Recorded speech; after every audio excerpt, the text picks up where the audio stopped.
Bonjour et bienvenue sur KTO et KTO Radio dans notre rendez-vous dédié à la doctrine sociale de l'Église.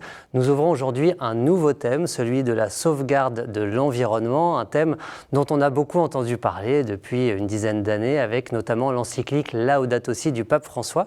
Mais les papes avaient déjà parlé d'environnement avant et c'est ce que nous allons découvrir avec nos invités.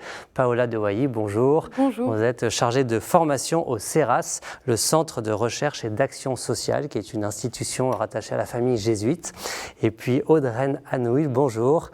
Vous êtes viticultrice au domaine de la Bénisson-Dieu. Merci à toutes les deux d'avoir répondu à notre invitation. Vous êtes engagées l'une et l'autre sur ce sujet de la sauvegarde de l'environnement qui est au cœur de la doctrine sociale de l'Église, avec cette première idée selon laquelle la nature est vraiment un don de Dieu. Et cette idée, Paola De Wailly, on la retrouve dès la Genèse presque, en tout cas tout au long de la tradition biblique. Sur quel passage peut-être biblique s'appuie la doctrine sociale pour enraciner sa pensée sur l'environnement et l'écologie? En effet, comme vous le disiez, d'abord sur la Genèse, sur ce récit de la création du monde, où jour après jour, Dieu fait ce constat que c'est bon, la création est donc profondément bonne, elle participe à ce projet d'amour qu'a Dieu, et donc elle est tout à fait voulue par lui. Et l'autre chose peut-être que nous disent les papes, c'est que la création aussi participe à louer le Créateur. Et là, il s'appuie beaucoup sur les psaumes, où il y a énormément d'images très belles sur les fleuves qui battent des mains, les arbres aussi qui applaudissent le Seigneur. Donc voilà, il y a aussi une sorte de joie, de louange qui vient de la création. On retrouve effectivement des propos très en lien avec le cosmos, l'univers créé, offert, et avec la nature effectivement qui participe à cette louange. On peut penser peut-être aussi dans les épîtres aux Romains avec la nature qui est gémie. On pourra en reparler. Je donne juste une phrase du pape Benoît XVI dans Caritas in Veritate. La nature est à notre disposition, non pas comme un amas de déchets dispersés au hasard, mais comme un don du Créateur. Alors Audreyne, vous êtes viticultrice, vous avez vécu une forme de conversion écologique puisque vous n'étiez pas du tout dans cet univers avant. Est-ce que dans cette bascule, il y a aussi tel ou tel verset, passage de la Bible qui a participé de cette conversion et qui vous inspire encore aujourd'hui dans votre engagement ? Oui, bien sûr, il y en a beaucoup, mais il y en a un qui nous accompagne encore aujourd'hui, c'est « Avance en eau profonde ». Parce que ce changement qui était effectivement au début écologique, c'est vraiment sortir de sa zone de confort. Et souvent, on est confronté à des abîmes, à des difficultés, à des angoisses, et on se raccroche. Voilà, avance en eau profonde, le Seigneur est avec toi, Jésus, j'ai confiance en toi. Ça, c'est vraiment le fil rouge de notre changement de vie. Et aujourd'hui, ce que dit Paola sur le fait que la louange, la nature est une louange à Dieu, vous l'expérimentez? Je rends grâce tous les jours dans la vie. J'ai la chance d'être parmi, Régis est plutôt administratif, commercial, et moi plutôt dans les vignes. Et véritablement, c'est un miracle de découvrir par exemple le printemps, la renaissance. Le fait vraiment d'être les pieds dans la terre, je pense que ça nous donne une énergie incroyable que je ne connaissais pas auparavant. Paola, dans la doctrine sociale, il y a cette idée fondamentale que l'homme est co-créateur. Donc là, on parle de la création, avec Dieu comme créateur. Il nous confie cette création, on en est co-créateur. Et du coup, comment entendre cet appel et comment est-ce que la doctrine sociale en parle sur le fait d'être cette invitation à co-créer quand, par exemple, on parlait de la Genèse tout à l'heure, Dieu dit soumettez la terre ou soyez le maître des animaux. Comment entendre cette invitation que Dieu fait à l'homme à propos de la création et sur laquelle s'appuie la doctrine sociale? Oui, c'est vrai que ces récits de la Genèse et ces mots-là de soumettez la terre ou dominez-la ont fait couler beaucoup d'encre et ont aussi été le fondement d'une critique qui a été faite à la pensée chrétienne, à la théologie chrétienne, qui aurait permis en fait une exploitation de la nature comme simple ressource. Et le pape François, et je pense que la doctrine sociale en général, y répond en essayant de réorienter cette question du dominer, en disant on domine comme Dieu domine. Paul VI disait déjà en 1979, l'heure est maintenant venue de dominer notre domination. Donc voilà, il y a vraiment l'idée aussi que cette domination, ce n'est pas une exploitation sans mesure, c'est une responsabilité. C'est dominer à l'image de Dieu qui domine, et donc Vous citiez Jean-Paul II, Paul VI, pardon, je cite Jean-Paul II aussi, dans Sollicitudo Rei Socialis, une de ses grandes encycliques. Il faut tenir compte de la nature de chaque être et de ses liens mutuels dans un système ordonné qui est le cosmos. Donc cette idée aussi de voilà, entendre la responsabilité qui nous est confiée d'un ensemble ordonné et dont il faut prendre soin. Oui, et le pape François nous réoriente aussi vers Genèse 2, où on parle plutôt de cultiver et garder. Voilà, ce sont des verbes qui expriment davantage notre responsabilité. Sur cette idée d'un cosmos ordonné dont on doit prendre soin, on voit derrière ça, par exemple, le sujet de la biodiversité. Audreyne, comment est-ce que ce sujet de la biodiversité, vous l'appréhendez? Est-ce que vous avez fait des choix particuliers dans votre exploitation, dans votre domaine, pour prendre soin de cette biodiversité?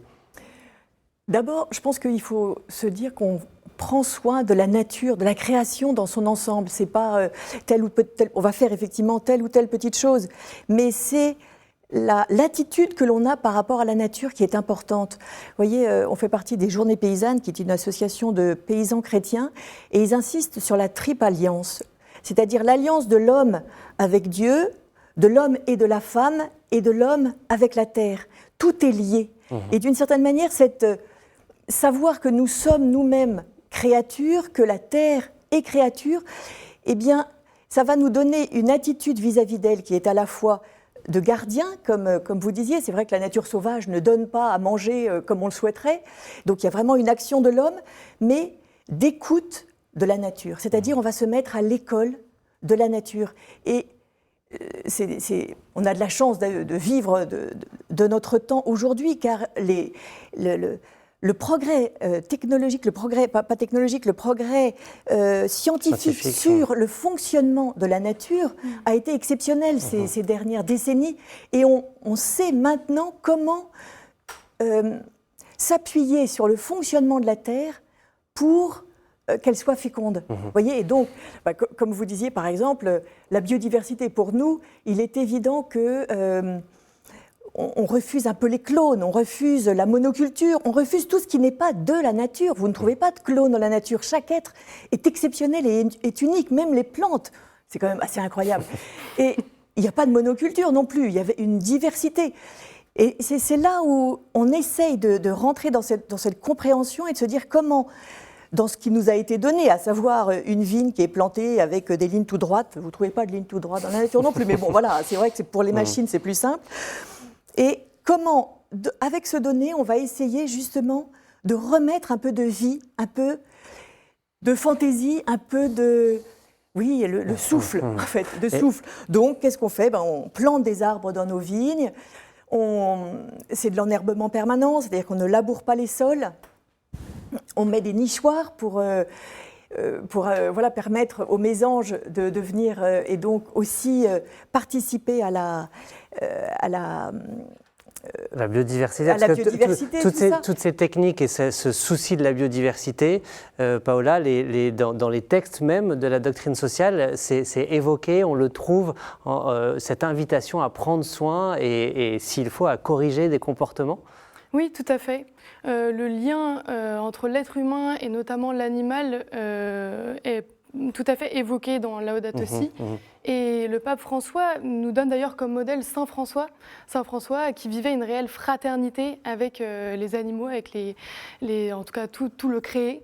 Et donc voilà, c'est une question qui est posée aujourd'hui à notre société. Comment est-ce qu'on peut vivre cette fraternité avec des créatures aussi différentes que nous? Qu'est-ce que ça veut dire?